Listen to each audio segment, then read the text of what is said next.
Stop for a moment. Before you keep scrolling, let me ask you something that might completely change the way you see the world. Do you believe that being a good person keeps you safe? That kindness protects you? That generosity builds loyalty? That honesty earns respect? If you answered yes to any of those questions, then you're about to discover one of the greatest lies society has ever told. The biggest mistake people make is thinking that being good means being protected. But here's the hard truth. Kindness is like fire. It can warm you, but it can also burn down everything you've built. Your relationships, your career, your dreams. Niccolò Machiavelli. Yes, him. Machiavelli saw this centuries ago. He watched good leaders lose everything, kind rulers being overthrown, generous people betrayed by the very ones they helped, and he wrote it all down. Today, I want to reveal that hidden truth to you, the real price of goodness, something few people have the courage to talk about. In the next few minutes, you'll understand why your goodness might actually be making you vulnerable, why so many people take advantage of your kindness, and, most importantly, how to turn that same goodness into your most powerful weapon. But first, let me make one thing clear. I'm not telling you to become a bad person. I'm not telling you to hurt anyone. What I want to show you is how to stay good, but with awareness. How to use kindness intelligently, not blindly. Because here's the simple truth. In a world full of wolves, those who act like sheep get eaten alive. Now, I want you to write this in the comments. I choose strategic kindness. From this moment on, everything changes. You'll no longer use kindness blindly. You'll use it with intention, wisdom, and strategy. In the next few minutes, we're going to uncover why kindness doesn't always protect you. In fact, it often destroys you. And you're going to learn exactly how to turn it into a real source of power. Let's begin with the first shocking truth. Number 1. Kindness as exposure. Think about the kindest person you know. Now ask yourself, are they truly respected, or are they the one everyone calls when they need something? The truth is, being good doesn't make you safe. It makes you vulnerable. When you're constantly kind, people start to see you as predictable. They know you won't fight back. They know you won't say no. They know they can push you around because you're too nice to do anything about it. And that's when you become the office doormat, the friend who always pays for dinner, the family member who always says yes, even when it hurts you. Let me tell you about someone. He was the best team manager I've ever known. Always helped his team, always covered for them, always put their needs before his own. And guess what happened? Someone else got promoted instead. Why? Because people who are too good don't look like leaders, they look like servants. People don't respect your kindness, they exploit it. Think about it. When someone's always available to help, their help loses value.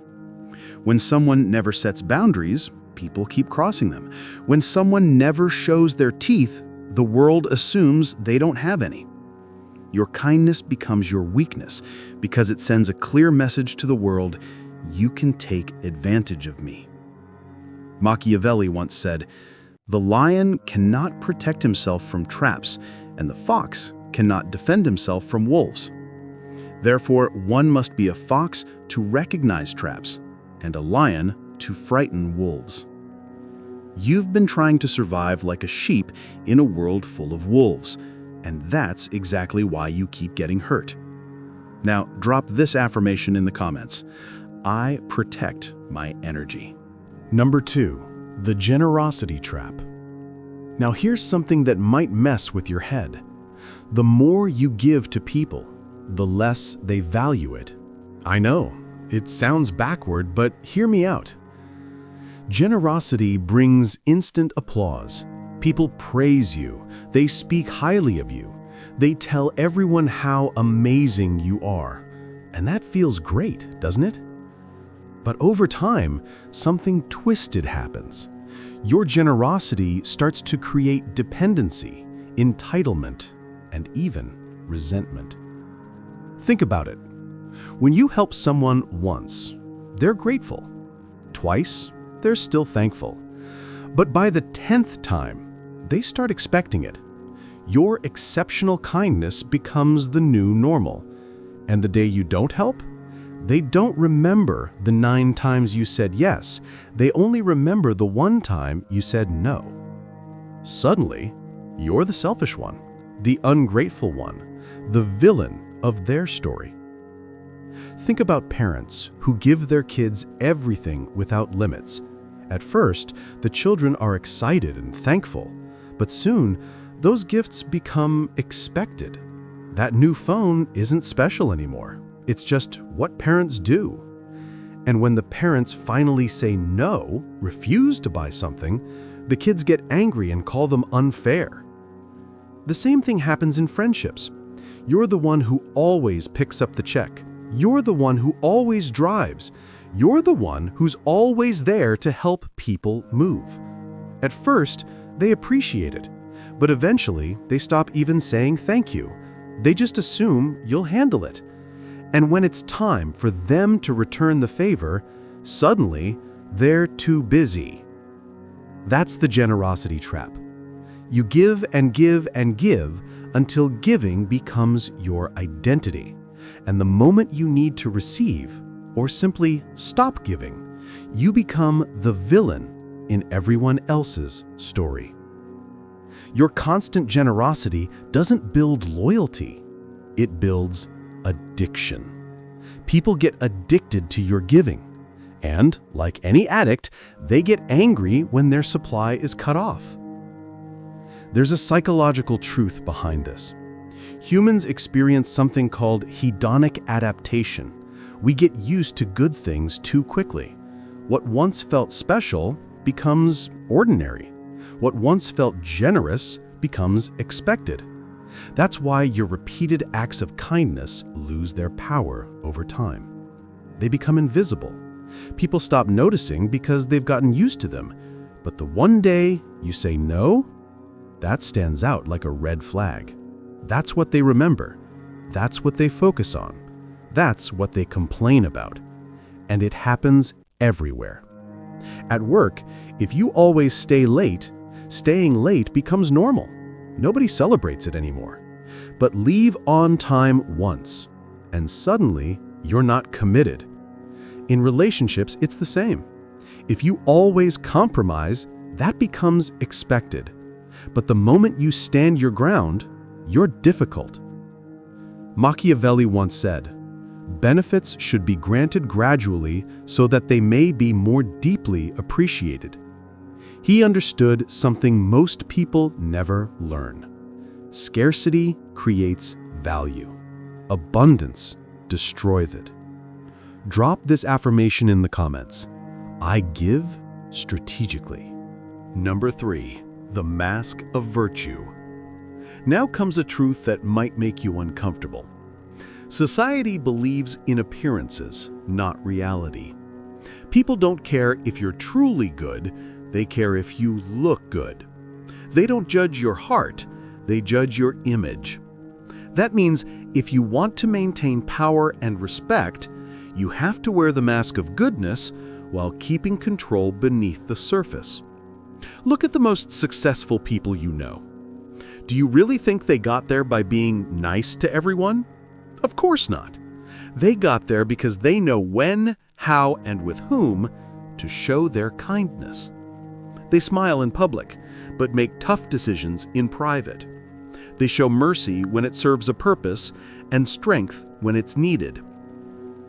They understand that the appearance of virtue is often more powerful than virtue itself. And that's not being fake, that's being strategic. Think about it like this. A doctor might have to cut you open to save your life. Does that make the doctor cruel? No. He's doing what needs to be done, even if it causes temporary pain. Real leaders understand that sometimes being truly good means looking bad for a while. Sometimes helping someone means saying no. Sometimes protecting your team means making decisions no one else will like. The mask of virtue isn't about deception. It's about timing. It's about knowing when to show your soft side and when to reveal the steel behind your smile. Most people get this backward. They show weakness to their enemies and strength to their friends. The wise do the opposite. Machiavelli once said, "Everyone sees what you appear to be, but few know who you really are." He understood that perception shapes reality. If people see you as weak, you become weak. If they see you as strong, you become strong. Drop this affirmation in the comments. I control my image. Number 4, the economics of power. Everything you do comes with a cost. Every favor you give, every time you say yes when you really wanted to say no, every moment you spend helping others instead of building yourself. Most good people never think about this. They give and give and give until there's nothing left to give. Then they wonder why they feel exhausted, resentful, and used. But you need to understand something. Your time, your energy, and your resources are finite. When you spend them on others, you have less for yourself. That's not selfish, that's math.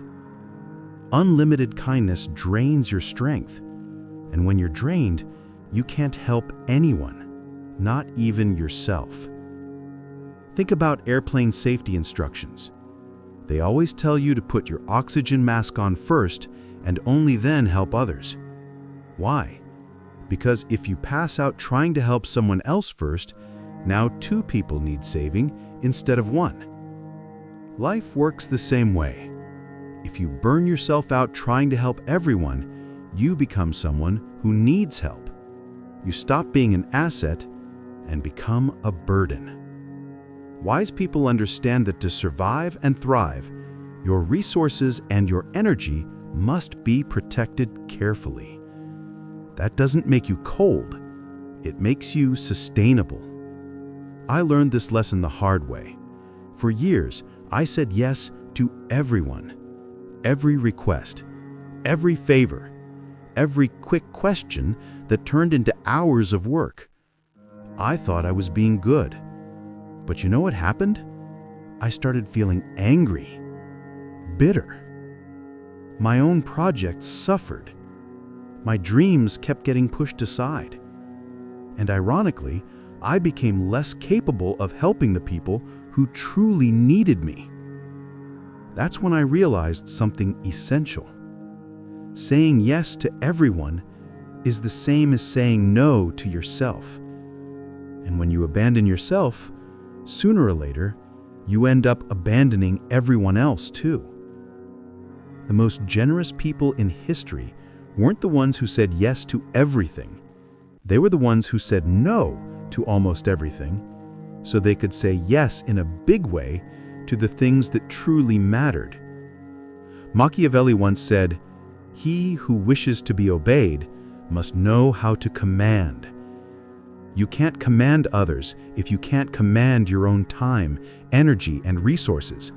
You can't lead anyone if you can't lead yourself. Drop this affirmation in the comments. I protect my resources. Number 5, the strategic use of virtue. I'm not telling you to become cold or heartless. I'm not saying you should throw away mercy, honesty, or generosity. What I'm saying is this: these virtues must be used like weapons, with precision, at the right time, for maximum impact. A sword sitting on a shelf protects no one, but a sword in the hands of a skilled warrior at the right moment can save an entire kingdom. Your goodness should work the same way. When you help someone, it should be intentional. When you show mercy, it should be strategic. When you're generous, it should be to create the outcome you want. Let me give you an example. Instead of helping everyone a little bit, help the right people deeply. Instead of trying to be kind to everyone, be profoundly kind to those who truly matter. Instead of saying yes to everything, say yes powerfully to the things that align with your goals. This mindset changes everything and does three essential things. First, your help becomes more valuable because it's rare. Second, you create bigger impact because you're focused. Third, people respect you more because you're selective. Think about the most respected leaders in history. Martin Luther King Jr. wasn't gentle with injustice. He confronted it with strength. Mother Teresa didn't help the whole world. She focused deeply on the poorest of the poor. They were all good people, but strategically good. They used their virtue as a tool for change, not as a way to please everyone. So how do you do this in real life? Before saying yes to any request, ask yourself 3 questions. Does this align with my values and goals? Can I do this without draining myself? Will this person truly appreciate and respect what I'm doing? If the answer to any of these is no, you don't just say no, you say it kindly, but firmly.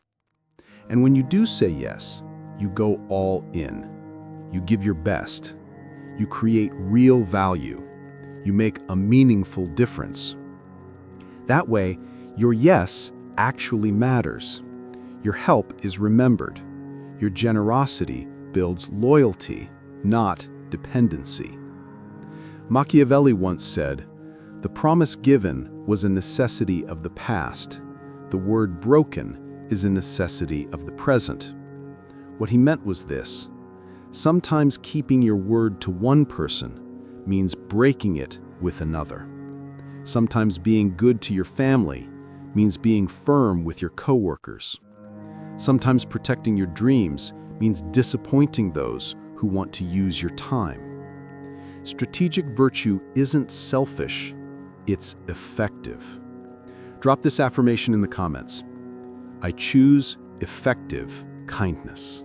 Number 6, the illusion of gratitude. Now, here's something that will change forever the way you see human nature.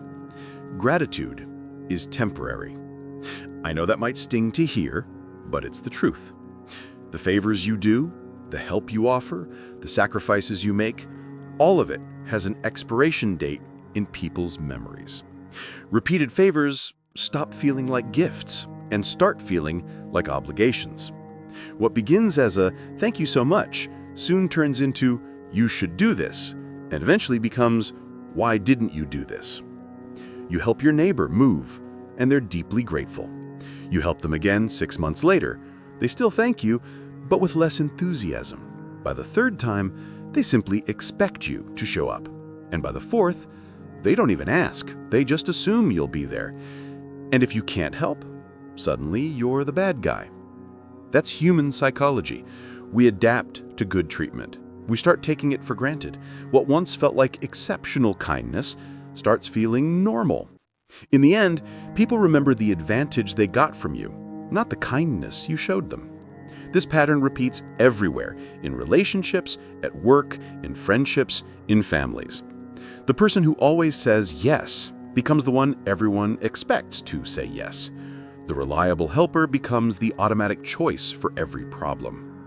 And when that person finally sets a boundary or says no, they're treated as if they betrayed everyone's trust.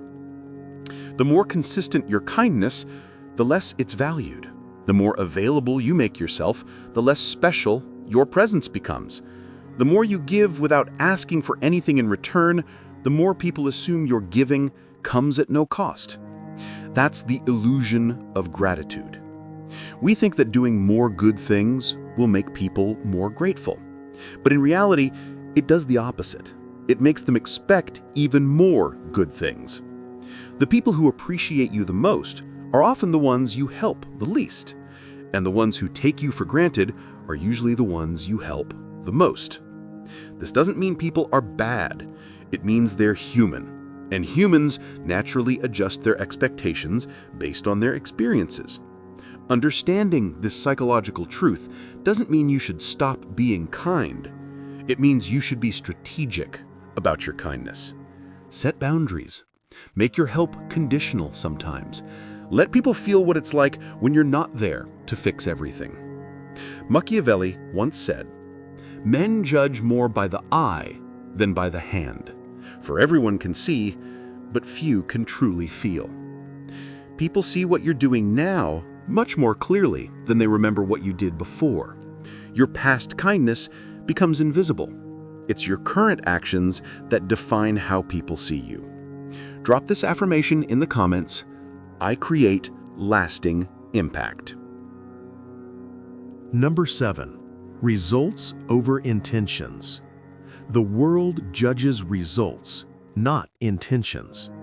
You might have the purest heart in the world. Your intentions might be made of gold. But if your actions don't produce the results you want, none of it matters. History doesn't remember those who meant well. It remembers those who made things happen. Let me ask you something. Would you rather be remembered as someone who was really nice but didn't accomplish much? Or as someone who might have seemed tough but actually made the world better? Most people choose the first option because it feels safer. But what they don't realize is this: being remembered only as nice is the same as being forgotten. There's a brutal but undeniable truth. Sometimes being truly good means doing things that don't look good in the moment. Surface-level kindness creates temporary comfort. Strong decisions create lasting impact. A parent who disciplines their child isn't being cruel. They're being good because they're teaching lessons that build character. A teacher who gives tough grades isn't being harsh. They're preparing students for the real world. A boss who demands excellence isn't being unreasonable. They're helping their team grow stronger. Real goodness isn't about appearances. It's about results. It's not about creating good feelings, but about creating good outcomes. And this is where most good people go wrong. They care more about being liked than being effective. They choose comfort over growth, temporary peace over lasting change. But here's the truth. If your kindness isn't creating the results you want, then you're not being good enough. You're just being nice. And that's not the same thing. Nice people avoid conflict. Good people resolve conflict. Nice people tell others what they want to hear. Good people tell them what they need to hear. Nice people maintain the status quo. Good people create change. The world is full of nice people who accomplish nothing. What the world truly needs is good people who deliver results. Machiavelli once said, "The end justifies the means." That doesn't mean you should do evil to achieve good. It means that good intentions mean nothing if they don't lead to good results. People don't live inside your heart. They live with the consequences of your actions. So remember this. Real goodness requires courage. The courage to put results above appearances. Being truly good requires you to stop asking, "Will they like me?" and start asking, "Will this actually make things better?" In the end, people won't remember your intentions. They'll remember what you built, what you changed, and what you left behind. Drop this affirmation in the comments. I focus on outcomes. Number 8, legacy and survival. Let's talk about what truly matters, how you'll be remembered, and what you'll leave behind. History doesn't celebrate the merely good, it celebrates those who survived, who endured, and who turned their outcomes into greatness. Think about it for a moment. Can you name 5 nice people from history? Probably not, but you can easily name 5 people who created lasting change, even if they weren't always easy to deal with. Steve Jobs, for example. He wasn't known for being nice. He was demanding, perfectionist, and often difficult, but he created products that changed how billions of people live. I'm not saying you should be rude. What I'm saying is this: being remembered for making an impact is better than being forgotten for being agreeable. And here's something most people don't understand about legacy. You can't leave a positive mark on the world if you don't survive long enough to make one. And survival, in business, in relationships, in life, requires more than kindness. It requires intelligence, strategy, and sometimes toughness. The kindest people in the world can't help anyone if they're crushed by those who take advantage of them. The most generous people can't give anything if they give everything away too soon. The most honest people can't speak truth if they're silenced by those who prefer lies. You have to survive first. Then you can thrive. Then you can build the legacy you want. That means protecting yourself so you can protect others. Building yourself up so you can lift others higher. Getting strong so you can help the weak. That's not selfish, it's strategic. It's not cruelty, it's care. It's not abandoning goodness, it's preserving it so it can actually make a difference. Look at the people who created real, lasting change. They weren't passive. They didn't live to please everyone. They weren't afraid to say no, to set boundaries, to make hard choices. They understood that being good doesn't mean being weak. It means being strong enough to choose goodness when it matters most. Machiavelli once said, "It is better to be feared than loved if you cannot be both." But what he really meant was this: respect matters more than affection. Impact matters more than popularity. Results matter more than feelings. You don't have to choose between being good and being strong. You can be both. And honestly, you should be both. But if you ever have to choose strength first. Because strength gives you the power to be good when it truly counts. Weakness only makes you a victim, even with the best intentions. We've talked about a lot today, but let me leave you with the most important lesson of all.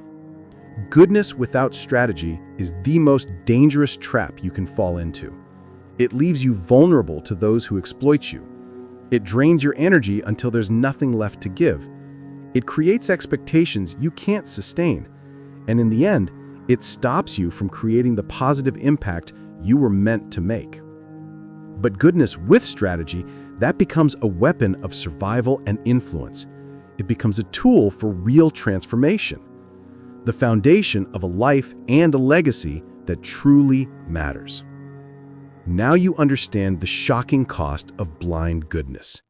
You know why generosity can trap you, why gratitude fades, and why good intentions without good results are worthless. More importantly, you've learned how to turn your kindness from your greatest weakness into your greatest strength.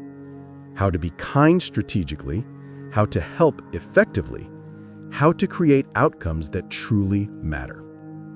Before you leave this video, I want you to make a decision. Will you keep being good the old way, blindly, without boundaries until it destroys you? Or will you start being good the new way, with strategy, purpose, and power? That's the question that will define your future. Will you let goodness weaken you, or will you master it and turn it into power? The choice is yours, but now you have the knowledge to choose wisely. If this video opened your eyes to something new, hit the like button. If you want more truth that challenges the way you see the world, subscribe and turn on the notification bell. And if you know someone who needs this message, share this video with them. Remember, your goodness is not your weakness. When used with wisdom, it becomes your greatest strength. Drop this final affirmation in the comments. Drop this final affirmation in the comments. I master strategic goodness. And remember, in a world of wolves, don't be a sheep. Be the shepherd, the one who protects the flock, not through weakness, but through wisdom, strategy, and strength. Thank you for watching, and I'll see you in the next video.